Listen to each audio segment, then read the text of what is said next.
Hello guys, welcome back to another video, and today I'm going to be talking about the Spider-Man No Way Home More Fun Stuff edition. So we're going to be talking about, is this film worth it? Is it going to spend the money for a ticket? I've just got back from going and watching it. Here's what I thought. With all that said, roll that intro.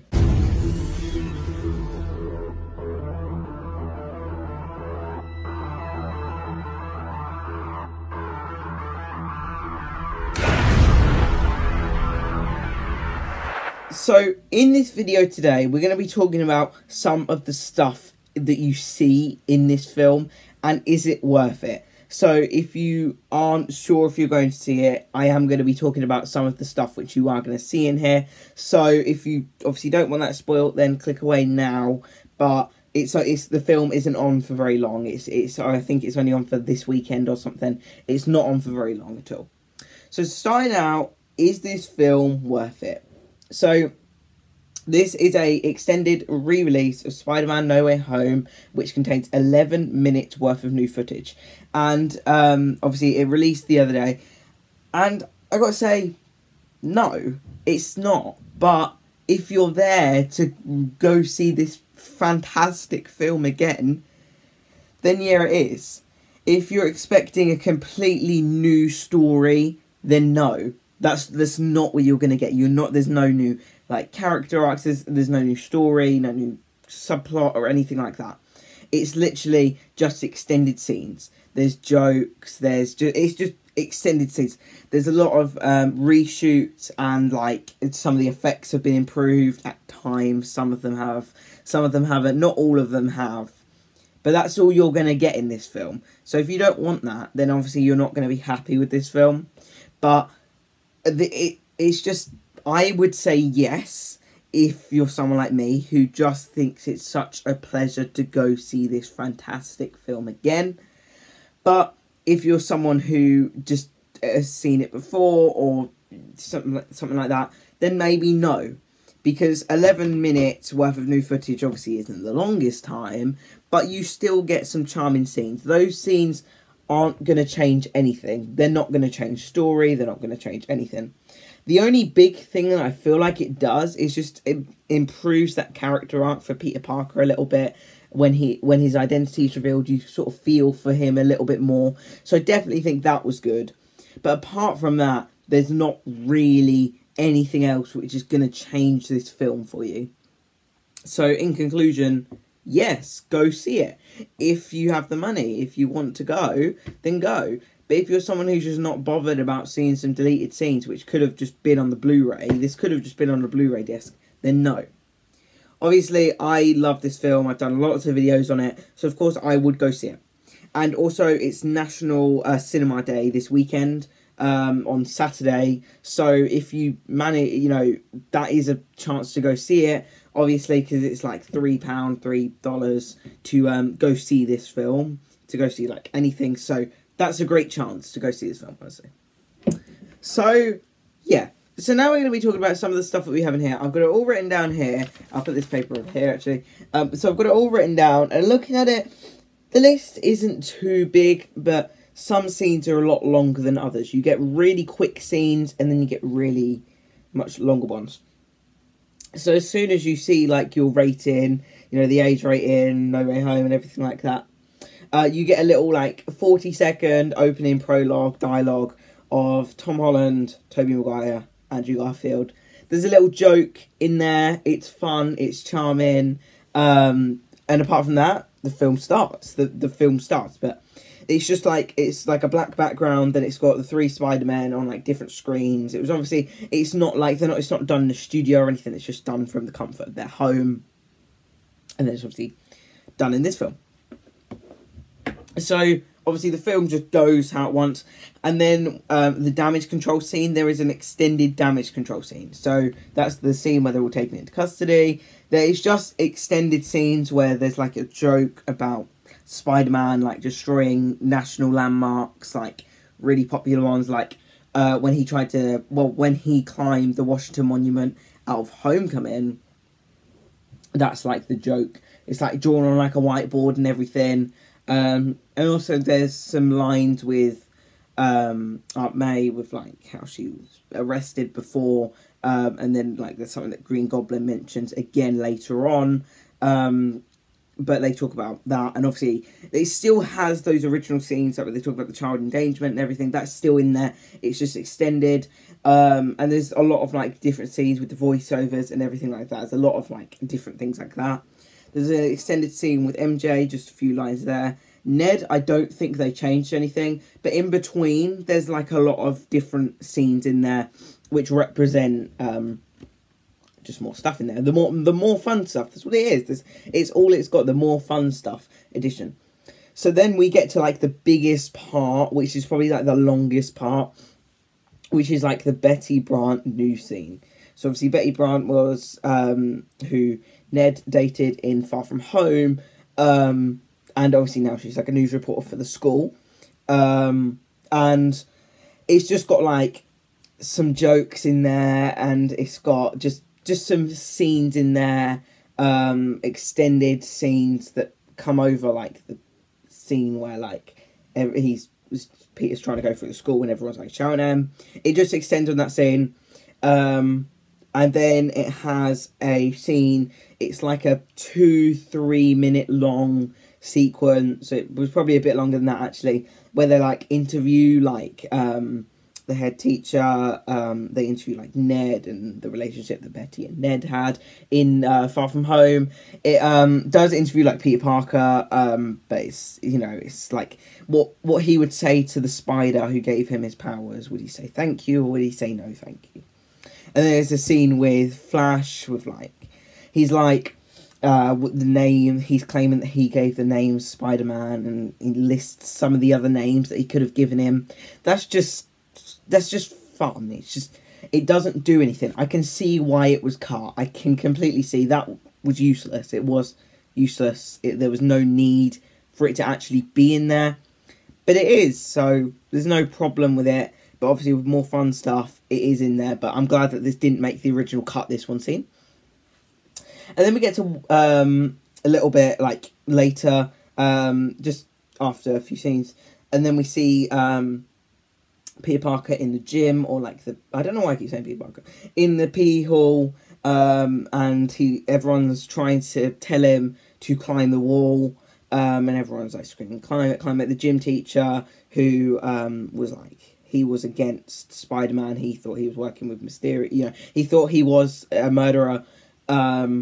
He's supporting it as well. He wants him to climb the wall. Sorry, and everyone's saying climb it. He does it, but he just feels sad and ashamed about it, and knowing that his life is ruined. There's no going back here. So he, you know, that's that development that I was talking to you about. Just that it makes you feel for the character a bit more, what he's going through, everything like that. And it's just fun. It's just more extended stuff in there. And then people are calling him like a freak and everything. And you do feel for the character. You do feel for him in like every way, shape or form. So next up, the next scene we have here to talk about is after the Matt Murdock scene, where they are in Happy's apartment, or flat if you will. So that scene, and there's actually a scene, I'd actually heard about this like before the film's coming out. They'd cut it. So it's Tom Holland's brother Harry shooting a scene together. Obviously, he plays like a robber, and like the Spider-Man catches him, and he's like swinging side to side and everything, while this like Karen, this woman, is like shouting at him, telling him that he can't be doing this. His brain hasn't developed yet. So not like a 14-year-old doing this. And then there's a man trying to stand up for him, saying that he can. And obviously there's a row going on there. And the woman's just not taking it. She's getting really angry with him, while the man's trying to defend him. Spider-Man's just in the middle of it. And then you see the goo scene, where some random person just runs up to him and throws that green goo on him. So that's why he had to put his suit inside out when he fought Electro. So that was kind of a cool scene that I thought they added in there. So the next scene that you've got in there it's not too different, but it's a lot later in the film. So it's after like Doc Ock and Lizard have been found and caught. So it's when MJ, Ned, and Peter are like down in the Doctor Strange's like dungeon thing down in there. So instead, on like the little montage thing where like MJ finds like Doctor Strange's like beard thing, they, instead of playing like the original like, you know, the original Tom Holland theme, they play Monster Mash, which is fine. There's no problem with that. So they play that. And instead, while they have the other scenes, just in the middle of it, they have like Ned like dropping things, like everything keeps smashing, and the same with MJ, things keep smashing on the floor. And it's just humour. It's just humour in there. And then MJ sees like a tiny like Sanctum Sanctorum, and there's like a little mini Doctor Strange moving in there, or just a sorcerer. Maybe Wong or something, I don't know, a little thing in there, and there's just a bit of confusion in there. It just brings that Doctor Strange thing to life. So just a little bit in there. It really doesn't change a thing of the film. It's just in there. So then we have later on in the film with like Green Goblin, Electro, Sandman, everyone, when they go into Happy's apartment / flat to go and cure the villains. There's like, instead of just cutting straight to going in, there is a lift scene. So that was leaked like a few weeks ago already. I think Sony even did show it themselves. It was nothing to hide. It was literally just everyone just sat in a lift. It was completely silent. Again, just for humour. They just sat in there. Doc Ock's like looking up, and Peter doesn't really know what to react to, and Green Goblin's like confused, and Aunt May's just chilling. It's just a quick scene. And then what is kind of connected, but it's kind of not, it's just straight after, when they all try and go into the flat, we see Matt Murdock and Happy again. Now this scene, I'm glad that they cut it, because I think the Matt Murdock scene that we got was good enough. I don't think we needed any more. But it's just a scene in a room. Happy and Matt Murdock, aka Daredevil, is Happy's lawyer. So obviously he lets them in. He allows them in with his security camera on his phone to go in. There's just a few jokes, and obviously Happy isn't concentrating and everything. Matt Murdock's trying to get control of him, you know, trying to talk to him. It's just that. It's just all it is, really. So then obviously, long after that, we, you know, when we've seen three Spider-Men again, sorry. When we've seen them all again, we see just a quick well, no, this is probably the best one in here when it comes to actual like story and everything, is that we see a little bit more conversation between the three Spider-Men. It's mostly about Toby's like web shooters, how it actually like comes out of him. It's mostly that. To be fair, from it, I expected just them talking a little bit more about their relationships and their other stuff that had gone on, like their adventures that they've all had and everything. But no, it's just about the web shooters, which I guess they didn't do enough, or at least too much for it. But anyways, they have that in there, and obviously you still got them talking about the villains with the black bit of goo, aka Venom, and obviously they've got like another scene with like talking about Thanos and everything, a purple alien in space, and Andrew saying he fought a Russian guy in a rhinoceros suit. It's just that, but it's just that other bits put over it. And Andrew saying like, we should do this again. I'll get your phone number. Just things like that. That's all it is. It's just that. So then that's all for the actual film. And then you get the credit scene with obviously Tom Hardy, with Venom, Eddie Brock, and then they go back. That one's normal. It's no different. And then the actual like post credit scene. It's like another Betty Brant news like thing. So they made reference to something that was coming like earlier on in the film, the other one, the news scene. So they made note of it in this one, and then obviously they have it. So there's just a few jokes about like there's some stuff with them in Venice and everything. It's just like the lunchtime news. You see like how Betty and the other news reporter, they like blipped and everything like that, or the snap, everything like that.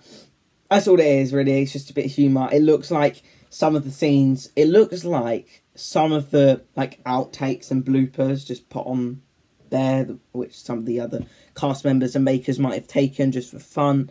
You see the one that Flash actually took when he's like running through the city and everything like that. So yeah, that's all of it really. So yeah guys, that's going to wrap up this video. Thank you so much for watching. Please do comment, like and subscribe. Share this video with friends and family.